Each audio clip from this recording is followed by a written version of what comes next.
allons aborder la question du syndrome de l'intestin irritable, une pathologie très fréquente dans la population française puisqu'elle touche 5% des Français à des degrés variés. Et vous verrez que dans la prise en charge de la fibromyalgie, la prise en charge du syndrome de l'intestin irritable est centrale. Le syndrome de l'intestin irritable se caractérise par des douleurs abdominales qui évoluent depuis au moins 6 mois et qui surviennent au moins un jour par semaine sur les 3 derniers mois et qui s'associent assez souvent, mais pas forcément, à des troubles du transit. Alors quand on dit troubles du transit, ça peut être soit de la constipation, soit de la diarrhée, soit une alternance entre les deux. On utilise pour classer le syndrome de l'intestin irritable, les différents types de syndrome de l'intestin irritable, on utilise les critères de Rome 4, car il s'agit de la 4e version de ces critères. Et pour classer la consistance des selles, on utilise l'échelle de Bristol. Alors l'échelle de Bristol, ça classe les selles des plus dures jusqu'aux plus molles, pour résumer. On distingue 4 formes cliniques de syndrome de l'intestin irritable. Le syndrome de l'intestin irritable de type D, c'est-à-dire avec une diarrhée prédominante.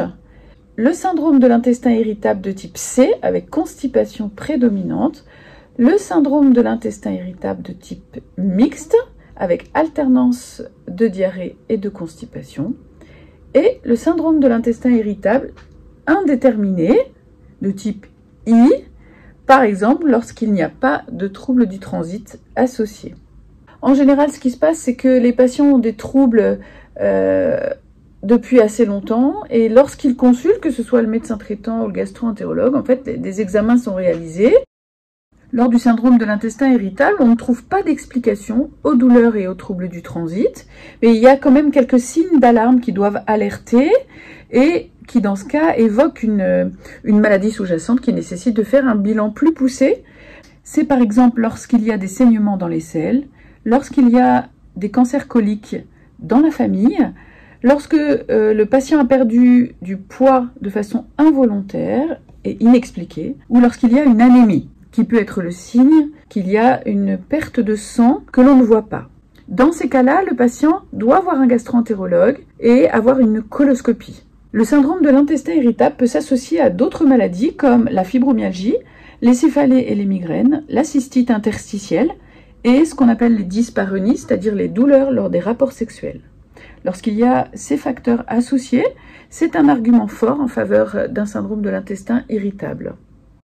Lorsqu'il s'agit d'un syndrome de l'intestin irritable, surtout associé à de la diarrhée, à ce moment-là, il faut être sûr qu'il n'y ait pas une maladie inflammatoire de l'intestin et le patient doit rencontrer le gastro-entérologue pour éliminer ce type de pathologie. Alors, comment on traite le syndrome de l'intestin irritable? Eh bien, on utilise en première intention des antispasmodiques, par exemple le fluoroglucinol, le Spasfon, ou d'autres médicaments de type méthoxane, carbozylane, méthospasmyl, qui peuvent permettre d'améliorer un petit peu les symptômes. Ce ne sont pas des médicaments merveilleux. Parmi les compléments alimentaires qui peuvent aider, ils sont un petit peu différents en fonction des différents types de syndrome de l'intestin irritable. Au cours du syndrome de l'intestin irritable avec constipation prédominante ou alternance diarrhée-constipation, les probiotiques peuvent avoir un vrai intérêt et notamment peuvent permettre aux patients, si on trouve le bon probiotique, d'aller à la selle tous les jours, ce qui est indispensable pour aller mieux. Les probiotiques peuvent aussi être utiles dans les syndromes de l'intestin irritable avec diarrhée prédominante, mais il est plus difficile de trouver le probiotique qui va convenir. Parfois, ils ne sont pas très bien tolérés. Dans ce cas, il peut être utile de les prendre un jour sur 2 ou 2 ou 3 fois par semaine. Et surtout, d'en essayer plusieurs. Lorsque vous avez trouvé le probiotique qui vous convient, il peut être intéressant de le poursuivre au long cours, soit un jour sur 2, soit tous les jours en fonction des symptômes. C'est vous qui allez évaluer ce dont vous avez besoin. Le fait de faire les probiotiques par cure n'est pas forcément une bonne idée dans la mesure où on sait que la flore intestinale est abondante et de mauvaise qualité dans beaucoup de cas. Lorsque vous arrêtez les probiotiques, la mauvaise flore reprend le dessus. Lorsque le syndrome de l'intestin irritable s'associe à une pullulation intestinale chronique du grêle, ce que l'on appelle le SIBO, qui est l'acronyme anglais de la pullulation intestinale chronique du grêle, il y a en général une mauvaise absorption de certaines vitamines, et notamment de la vitamine D, Et il est bon de vérifier que le taux de vitamine D soit correct et d'en prendre régulièrement.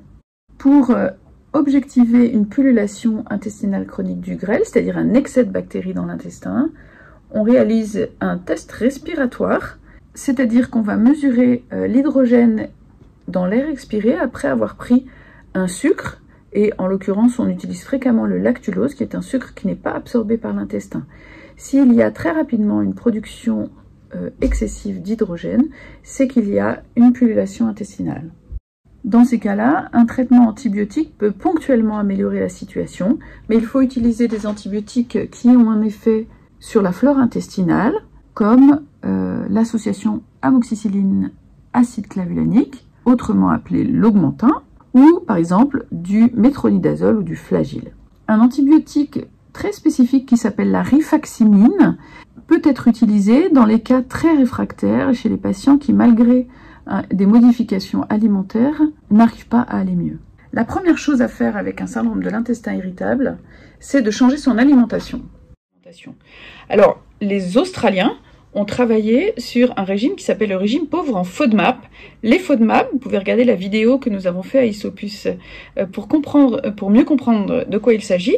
Ce sont des molécules présentes dans les aliments, et notamment des sucres, qui sont mal digérés par l'intestin et qui du coup fermentent. Alors, je vous rappelle que dans l'intestin, eh bien, il y a des milliards de bactéries qui fait 37 degrés. Donc si des aliments ne sont pas digérés, du coup ils restent dans l'intestin et ils fermentent. C'est ça qui produit du gaz et qui vous rend malade. Parmi les FODMAP, on retient le lactose, le gluten, certains fruits et légumes, certains édulcorants également.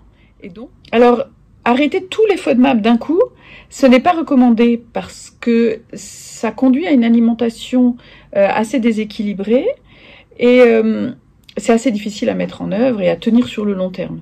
Parce qu'après, on mange plus rien. Il arrive parfois, quand les patients ont de très très gros troubles digestifs avec des intolérances un peu à tout, qu'on soit obligé de tout arrêter, puis finalement on garde juste un peu de riz, un peu de poulet, enfin des choses simples, et après on réintroduit tout doucement quand les patients vont mieux. Mais ça, c'est vrai qu'il faut le faire avec de l'aide, avec l'aide de son médecin, avec l'aide d'un diététicien qui s'y connaît un petit peu en FODMAP, puis on réintroduit tout doucement. Mais sinon, on doit pouvoir trouver un certain nombre de fruits et légumes qui sont bien tolérés, comme par exemple les haricots verts, les courgettes, les agrumes, les kiwis, tout ça c'est des légumes et des fruits qui sont bien tolérés. Et par contre, ce qui fonctionne vraiment très bien, c'est l'arrêt du gluten. Alors je vous invite, pour ce qui est du gluten et du lactose, à aller regarder nos vidéos spécifiques sur la chaîne YouTube de l'association Isopus.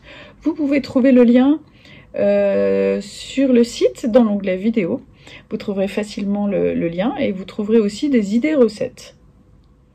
Parmi les autres moyens qui peuvent vous aider à aller mieux au cours d'un syndrome de l'intestin irritable, il y a l'hypnose. L'hypnose peut vous aider. Ici, au Centre de la douleur au Mans, on en propose aux patients douloureux chroniques, etc. Mais aussi aux patients qui ont des troubles digestifs chroniques sévères. L'hypnose peut vraiment être intéressante, surtout s'il y a du stress associé.